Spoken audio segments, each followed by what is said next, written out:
आदाब, ये आकाशवाणी पटना है। अब आप कसीम अहमद से इलाकाई खबरें सुनिए। वजीर दिफा राजनाथ सिंह ने कहा है कि ऑपरेशन सिंदूर ने दहशतगर्दी के खिलाफ सख्त पैगाम दिया है और भारत की फौजी ताकत और तैयारियों को जाहिर किया है। वजीर दिफा ने आज गुजरात के भुज में एयरफोर्स अड्डे पर अफवाज से खिताब करते हुए कहा कि ऑपरेशन सिंदूर में भारतीय मुसल्लह दस्तों ने न सिर्फ दुश्मन पर अपनी बर्तरी कायम की बल्कि उन्हें नुकसान भी पहुंचाया। उन्होंने ऑपरेशन सिंदूर में इंडियन एयरफोर्स की फौरी और फैसलाकुन कार्रवाई की तारीफ करते हुए कहा है कि उसने मुल्क और बैरूनी मुल्क में सभी भारतीयों को फख्र बख्शा है। वजीर दिफा ने कहा कि एयरफोर्स को पाकिस्तान में वाक़ दहशतगर्दी ढांचों का सफाया करने में महज 23 मिनट लगे। जनाब सिंह ने कहा कि ऑपरेशन सिंदूर में हिंदुस्तानी अफवाज के बेहतरीन किरदार की तारीफ दीगर ममालिक में भी हो रही है। मरकजी हुकूमत ने तुर्की की ground handling firm syllable airport services India private limited की हिफाजती मंजूरी को फौरी असर से मनसूख कर दिया है। Bureau of civil aviation security की हिदायत में कहा गया है कि ये फैसला कौमी तहफ़्फ़ुज़ के मफाद में लिया गया है। पहलगाम दहशतगर्दाना हमला के बाद ऑपरेशन सिंदूर में पाकिस्तान की हिमायत करने पर भारत ने तुर्की के खिलाफ सख्त रुख अपनाया है। मुल्क के मुख्तलिफ इदारे कौमी तहफ़्फ़ुज़ को ध्यान में रखते हुए तुर्की के साथ अपने मुआहदों को ख़त्म कर रहे हैं। जामिया मिलिया इस्लामिया ने तुर्की हुकूमत से मुताल्लिक़ इदारों के साथ सभी मुआहदों को फौरी मनसूख करने का ऐलान किया है। हैदराबाद के मौलाना आज़ाद नेशनल उर्दू यूनिवर्सिटी ने भी हालिया वाक़यात के बाद तुर्की में यूनुस एमरे इंस्टीट्यूट के साथ अपने एकेडमिक समझौते को फौरी असर से मनसूख कर दिया है। इससे कबल JNU ने भी तुर्की में नोनू यूनिवर्सिटी के साथ अपने मुआहदों को मनसूख कर दिया था।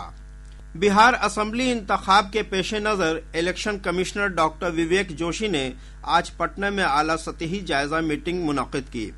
मीटिंग में चीफ इलेक्शन अफसर विनोद सिंह गुंजियाल, पुलिस नोडल अफसर, IG पटना के जिला मजिस्ट्रेट और पटना के सीनियर सुपरिटेंडेंट ऑफ पुलिस समेत दीगर अफसरान मौजूद थे।